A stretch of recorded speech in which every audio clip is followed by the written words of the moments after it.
A single paragraph from an ESPN insider report that dropped this morning just triggered what one analyst on the panel called, and I'm quoting him directly here, the single most terrifying 11 sentences the Los Angeles Lakers organization has read since the day Kobe Bryant retired from professional basketball. The topic, a genuinely bombshell report indicating that Luka Doncic has privately expressed serious frustration with the direction of the Lakers front office to multiple confidants within his inner circle, and that he has already begun discussing with those closest to him whether declining his 2028 player option might be the correct professional move if the organization does not fundamentally change how it operates over the next 2 seasons. Stay with me until the end, because this debate turns into a full-blown argument about superstar leverage, front office accountability, generational franchise identity, and whether the Lakers have already blown their entire post-LeBron era before it even officially begins with a single ball being tipped off in an actual regular season game.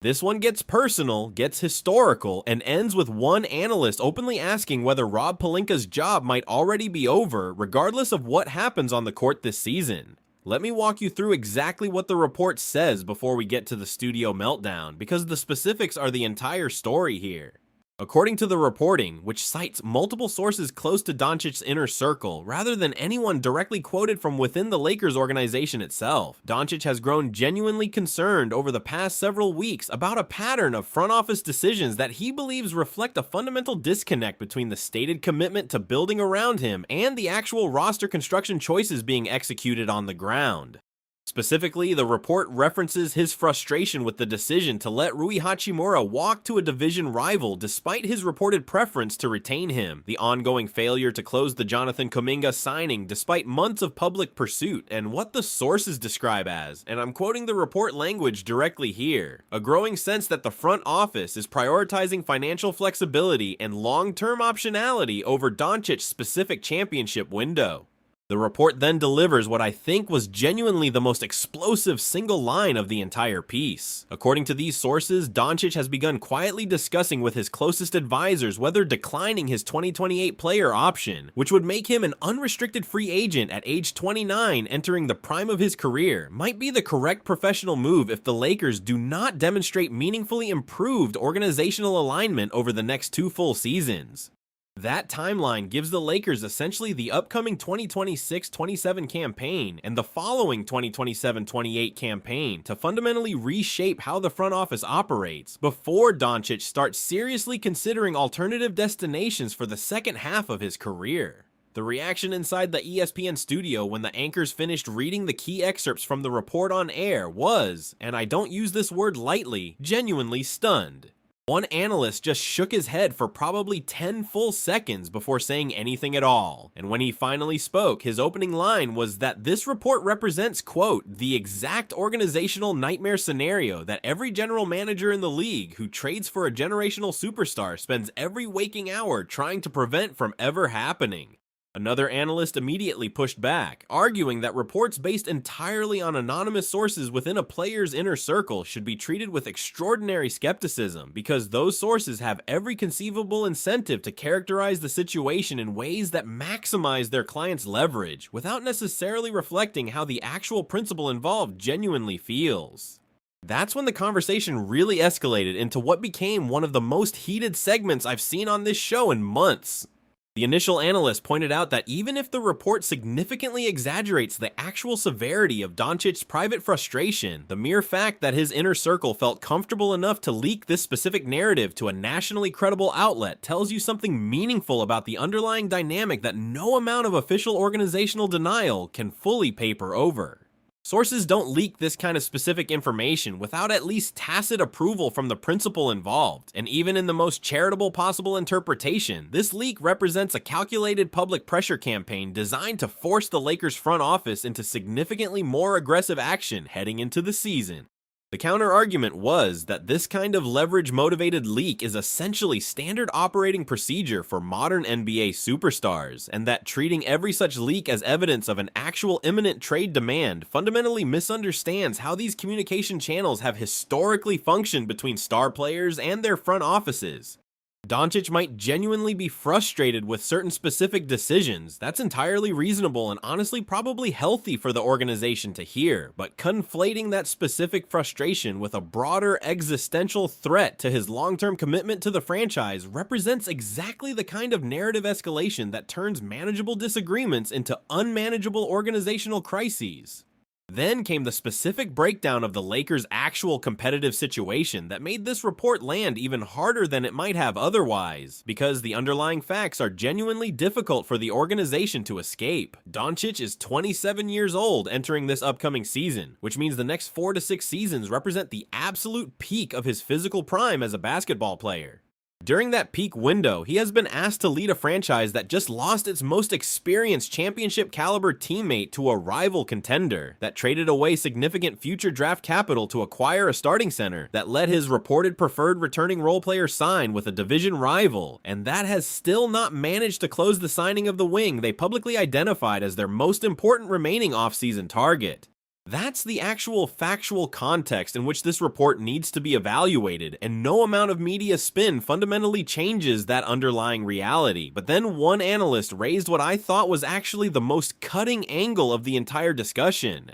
If Doncic is genuinely considering the 2028 player option as a meaningful decision point, then every single roster move the Lakers make over the next 2 seasons has to be evaluated primarily through the lens of whether it strengthens or weakens his long-term commitment to the franchise. That fundamentally constrains what Rob Pelinka can and cannot do as a general manager, because any move that Doncic perceives as prioritizing long-term flexibility over his specific championship window essentially becomes an existential threat to the franchise's ability to retain him beyond 2028. That's not a normal operating environment for any front office, and the pressure that dynamic creates on every single decision going forward is genuinely enormous. The rebuttal was equally sharp.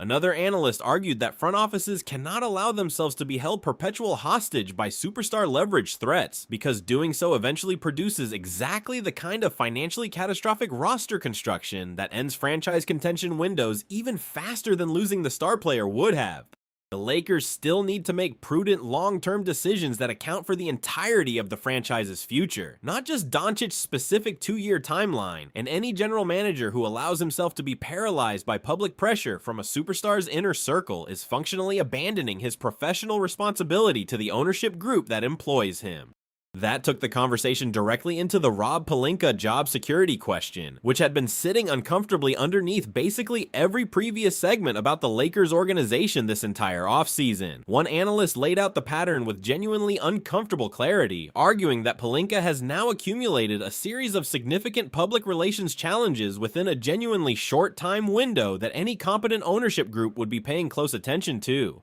Austin Reeves publicly airing frustration on national television about the Hachimura decision, the league office issuing a formal tampering ruling with associated financial and draft penalties, Jonathan Kuminga going scorched earth on a public podcast about his negotiating experience, and now a bombshell report suggesting Doncic himself is quietly questioning the direction of the entire operation. Any one of those incidents in isolation could reasonably be dismissed as manageable organizational noise, but the cumulative pattern across the span of a single offseason represents something significantly more concerning that Mark Walter's new ownership group cannot responsibly ignore forever. The counter perspective was that Pelinka's actual talent acquisition track record remains genuinely impressive when evaluated on its own merits rather than through the lens of surrounding public relations turbulence. He successfully executed the Doncic trade itself, which every credible analyst across the league has already characterized as one of the most consequential single acquisitions in modern franchise history.